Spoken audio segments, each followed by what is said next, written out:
রাজ্য সরকারের পরিবহন দপ্তরের উদ্যোগে আজ বিকেলে জেনানিয়া মোটর স্ট্যান্ডে আধুনিক মানের মোটর স্ট্যান্ড নির্মাণ প্রকল্প নির্মাণের ভূমিপূজন সারলেন মুখ্যমন্ত্রী ডক্টর মানিক সাহা।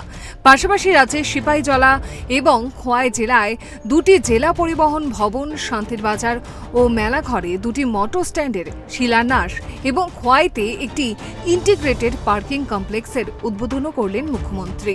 রাজ্য পরিবহন দপ্তরের উদ্যোগে এই প্রকল্প হাতে নেওয়া হয়েছে। সবগুলি প্রকল্প গড়ে তুলতে খরচ হবে 40,57,00,000 টাকা। মুখ্যমন্ত্রীর সঙ্গে অনুষ্ঠান মঞ্চে ছিলেন পরিবহন দপ্তরের মন্ত্রী সুশান্ত চৌধুরী সহ সংশ্লিষ্ট দপ্তরের উচ্চ আধিকারিকেরা।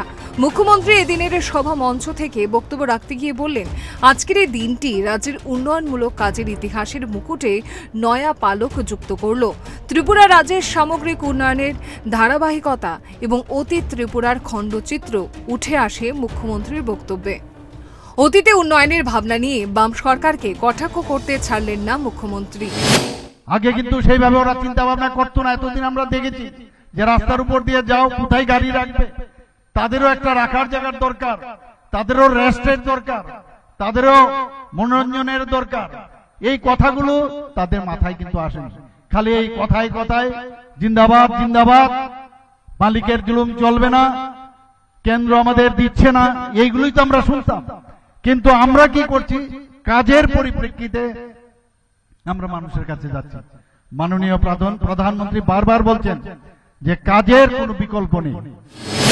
মুখ্যমন্ত্রী রাজ্যের প্রাপ্তিযোগের কথা বলতে গিয়ে হীরা মডেলের প্রসঙ্গ টেনে আনেন। প্রধানমন্ত্রী রাজ্যের মানুষকে হীরা মডেল দিয়েছেন, ডবল ইঞ্জিনের সুফল এখন এই রাজ্যের মানুষ পাচ্ছেন দাবি করে বললেন মুখ্যমন্ত্রী। আগে চপারের মাধ্যমে যেতে হতো, বা এখান থেকে যদি আজকে ধর্মনগর যেতে হতো প্রায় 5 ঘন্টা 6 ঘন্টা লাগতো, আজকে 2 ঘন্টা 2.5 ঘন্টার মধ্যে আমরা পৌঁছে যাচ্ছি।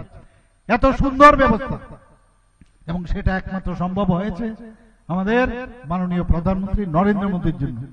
আমাদের এখানে ইন্টারনেট, এত ভালো ইন্টারনেট, আজকে আমাদের মুম্বাই এবং চেন্নাইয়ের পরে তৃতীয় স্থানে আমাদের ত্রিপুরার ইন্টারনেট, এবং সেইভাবে আমাদের ত্রিপুরার সমস্ত মানুষ তার যে সুফল সেটা আমরা কিন্তু পাচ্ছি। রাজ্য এখন গোটা দেশের সঙ্গে বিস্তৃত হয়েছে। অতীতে রাজ্যকে পিছিয়ে থাকতে হয়েছে। রেল মানচিত্র সহ ইন্টারনেট ব্যবস্থা সবকিছুতেই গোটা দেশের মানচিত্রের সঙ্গে যুক্ত হয়েছে। কি বলেছেন মুখ্যমন্ত্রী? ইরানিয়ার উপর দিয়েই রেল লাইন যায়। এখানে কি গত কয়েকদিন আগে এখানে ট্রায়াল রান হয়ে গেছে, নিশ্চয়ই আপনারা দেখেছেন বা শুনেছেন যে ইলেকট্রিকের মাধ্যমে যে ট্রায়াল রান হয়েছে, যে আগামী দিনে মালগাড়িও আসবে, আমাদের যারা মানুষজন আছে তারাও কিন্তু প্যাসেঞ্জার ট্রেন সেগুলো আসবে। এতগুলো ট্রেন আজকে সারা ভারতবর্ষের বিভিন্ন রাজ্যের সাথে যুক্ত হয়েছে, যেটা আমরা কোনোদিন ভাবিনি বন্ধুগণ।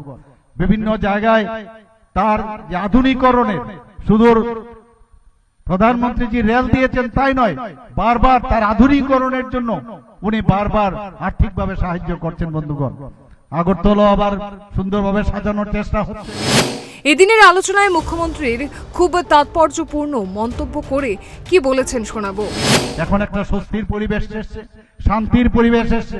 আমি বারবার আমাদের মন্ত্রী বাহাদুরদের এবং আমাদের জনপ্রতিনিধিদের, আমাদের পার্টির সবাইকে আমি বারবার বলি যে আমরা এতদিন ধরে যে সংস্কৃতি আমরা দেখে আসছি, আমরা সেই সংস্কৃতির মধ্যে আমরা যাব না। আমরা মানুষের তার অধিকার, তার গণতান্ত্রিক অধিকার, সেটা আমরা দেব। এবং মাননীয় প্রধানমন্ত্রী জি আমাদের যেভাবে শিখিয়েছেন সেইভাবে আমরা কাজ করছি। গণতান্ত্রিক অধিকার আমরা দিয়ে তার মধ্যে যদি আমি কাজ করি, মানুষের জন্য যদি আমি কাজ করি, তবে কিসের এত চিন্তা? রাজ্যে যে সুখ পরিকল্পিতভাবে জনজাতি এবং জনজাতিদের মধ্যে ফের একটা অবিশ্বাসের বাতাবরণ তৈরির চেষ্টা চলছে বা চেষ্টা করা হচ্ছে, তার নজরে রয়েছে রাজ্য প্রশাসনের। মুখ্যমন্ত্রীর বক্তব্যে সে দিকটাকেও ইঙ্গিত করেছেন। আমরা দেখেছি আমাদের মধ্যে জাতি জনজাতির মধ্যে যাতে একটা বিভেদ সৃষ্টি করার একটা চেষ্টা চক্রান্ত এখানে করা হয়েছে।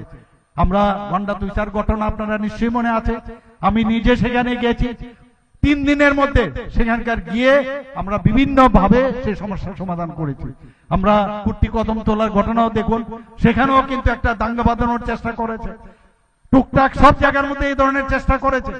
আমরা চাই ত্রিপুরাতে জাতি জনজাতি আমরা সবাই একসাথে মিলে এই যে একটা তীর্থস্থান আমি বলবো ত্রিপুরা, তার একটা ইতিহাস আছে।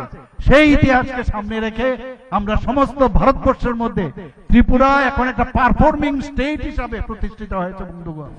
রাজ্যে বাম কংগ্রেসের চেহারা চিনে নিয়েছে রাজ্যের শান্তিপ্রিয় মানুষ, এদের কোনো ভবিষ্যৎ নেই জানালেন মুখ্যমন্ত্রী। আগে ভাবতো কিভাবে ঘোলা জল করা যায়, ঘোলা জলে মাছ ধরার যে কায়দা ওরা জানতো। এখানে কংগ্রেস এবং সিপিএম এর ঘটনা বলে তার লাভই নাই। এখানে ওদের মানে দোস্তি, এখানে কুস্তি, আর দিল্লিতে দেখা যেত ওদের দোস্তি, এই ধরনের ছিল। মানুষ এখন ওদেরকে চিনে গেছে এবং ওদেরকে বুঝে গেছে।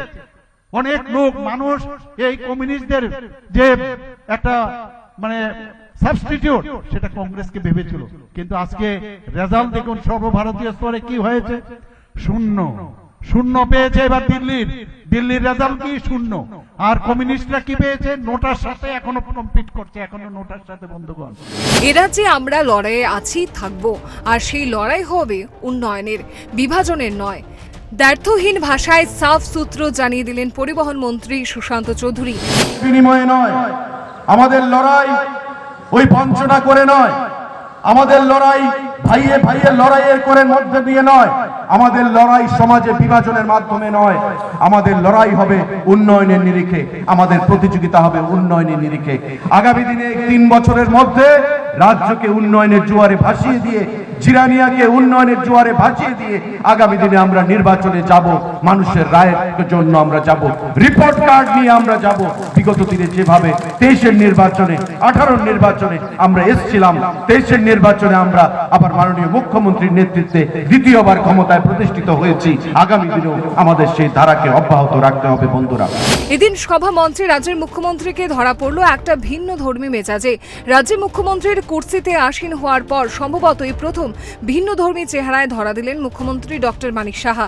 সাধারণত মিষ্টভাষী হিসেবে পরিচিত সজ্জন মহলে নিন্দুকেরাও ঘুরিয়ে সেটা মানেন। আজ সভা মঞ্চে রাজ্যের সামগ্রিক উন্নয়ন নিয়ে যখন কথা বলে যাচ্ছিলেন, তখন প্রসঙ্গত আলোচনায় এসে যায় শান্তি বিনষ্টকারীদের অপপ্রয়াস প্রসঙ্গ। তখনই ওই থাপ্পলদারদের তর্জনী উঁচিয়ে সতর্ক করে দিতে গিয়ে আক্রমণাত্মক ভঙ্গিমায় ধরা দিলেন মুখ্যমন্ত্রী। সোজা সাপটা দাওয়ায় কি হবে তাও বলে দিয়েছেন চিকিৎসক মুখ্যমন্ত্রী। পুরানো রোগ সারাইয়ে যে কড়া দাওয়ায় প্রয়োজন তা সেদিন ঠাড়ে ঠুড়ে বুঝিয়ে দিয়েছেন মুখ্যমন্ত্রী। মাত্র কয়েকদিন আগে রাজ্যের এক স্বঘোষিত দণ্ডমুণ্ডের কর্তা সামাজিক মাধ্যমে নিজের বার্তা দিতে গিয়ে ইঙ্গিতে উগ্রবাদে চিমটি কেটেছিলেন। চিমটির জবাবে কৌশলে চিকিৎসক আগেই কড়া দাওয়াই দেখিয়ে রাখলেন রোগীকে। মুখ্যমন্ত্রীর শরীরে ভাষায় এমনটাই আবিষ্কার সচেতন রাজনৈতিক মহলের। Bureau report, Times 24। প্রেমের মরশুমে স্বর্ণকমল জুয়েলার্সের নিবেদন শুধু তোমারই জন্য। অফারটি চলবে 28 জানুয়ারি থেকে 15 ফেব্রুয়ারি। পান সোনার মজুরিতে 25% ছাড় ও হীরের মজুরিতে 100% ছাড়। লাকি ড্রতে আছে 10টি হোম অ্যাপ্লায়েন্সেস জেতার সুযোগ। চলছে গ্র্যান্ড ডায়মন্ড ফেস্টিভ্যাল। শর্তাবলী প্রযোজ্য। আসুন স্বর্ণকমল জুয়েলার্স, আগরতলা, উদয়পুর। দোকান প্রতিদিন খোলা।